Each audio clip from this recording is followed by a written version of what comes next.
Hello again, everyone. I hope everyone has had a safe and happy and definitely a healthy Christmas and New Year's.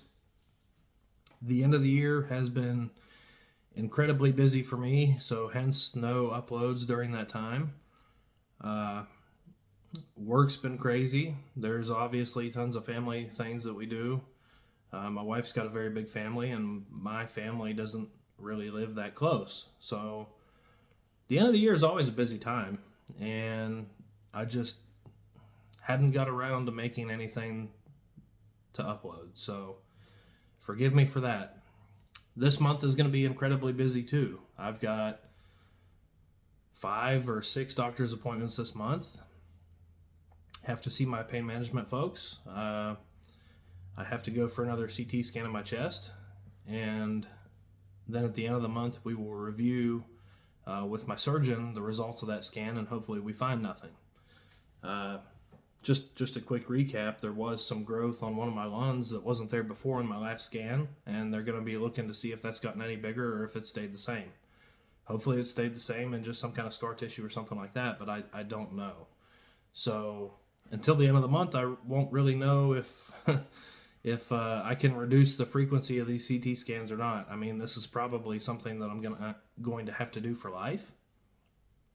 But right now it's every 3 months, and that's a lot. And obviously it does cause me concern for the amount of radiation and things that I'm exposing myself to every 3 months getting a scan. We hope to push it to once a year, but as of right now, the things that they've seen and the results that they've gotten, we can't do that. We have to keep it right now at once every 3 months. So hopefully everything's good. Then in the middle of the month, I have to go to a GI doctor. So this is something kind of new. Here and there, I've had maybe like an acid reflux or maybe some difficulty swallowing my food, even swallowing water and juices or milk or any type of liquid. Things seem to get stuck like right here at the bottom of my chest. And I went and did some x-rays and some barium swallows and whatnot, and they saw some things that didn't cause like immediate panic or alarm, but they referred me to a GI doctor, so I'll have to go see them at the middle of the month, and maybe it could be complications from surgery, maybe it's something that's pre-existed for a while. Again, I don't know. So I really won't know much of anything as far as the status update until the end of this month. Hopefully all is well, but there's a saying that my mom used to have that seems to really fit my situation now. I mean, it's served me my whole life. And it goes something like, hope for the best, but prepare for the worst. So in my whole life, I've used that. That's always been in the back of my mind. And it seems very fitting, especially now for this time of, we don't necessarily know what's coming ahead of us.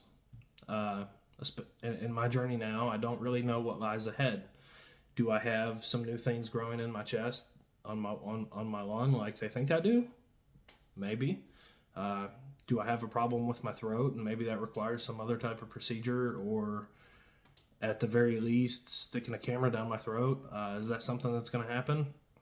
I don't know. I hope not, but mentally I kind of need to prepare that may be the case. Maybe that can serve somebody else. Hope for the best, but prepare for the worst. It served me well, and I hope that maybe it can help somebody else. So it's been a very busy end of the year. January is going to be very busy as well. There is some things that are exciting. My daughter has started basketball for a rec league, and she's doing that, and she's really enjoying it. And my son is, I kind of promised him that we're going to do a hiking/camping trip this month, but it's something that he's really looking forward to, and I hope that we can, because these kids, I feel like they need to get outside.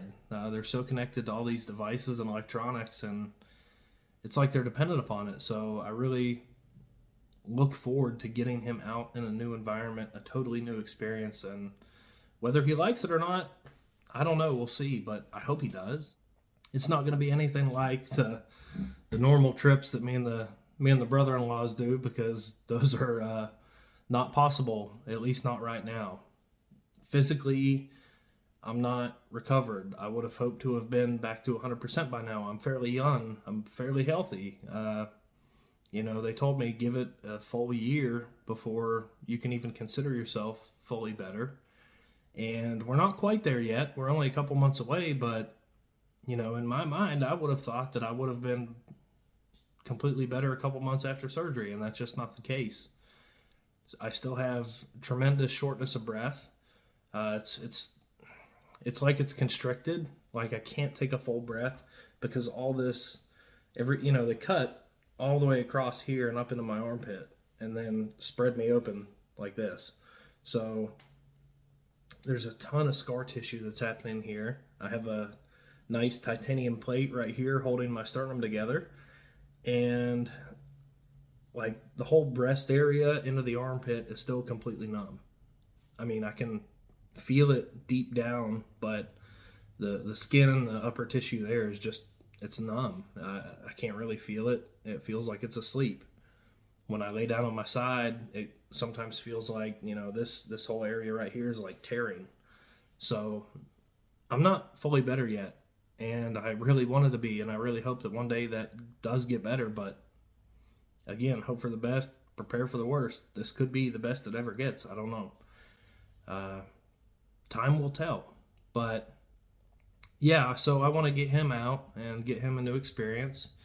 And even though it won't be anything crazy like it normally is, it's new for me because he's never been out with us on a trip. So I really hope that gives him a new atmosphere, a new experience, and maybe it's something that he loves and does for the rest of his life. I don't know.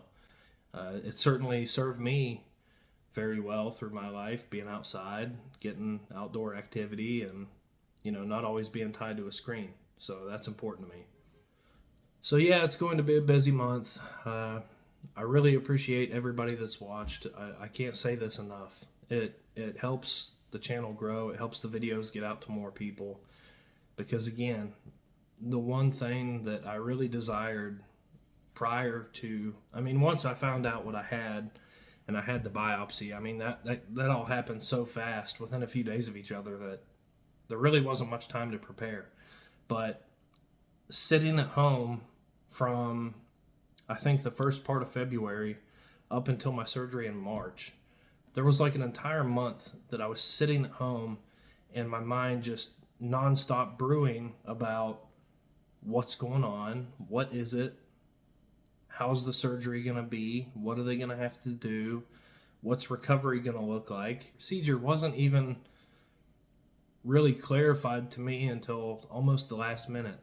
A team of doctors looked at it and they had to all talk and discuss about what they thought was going to be the best way, what they thought was going to happen, what they thought they would run into, right? So I didn't know for this entire month that I was sitting at home. I didn't really know exactly what was coming. Of course, I went online. I looked up teratoma tumors in the chest. I found like nothing. There's ovarian teratomas that I saw online, but that's totally different. That's, not even remotely in the same space, and it's not the same complexity.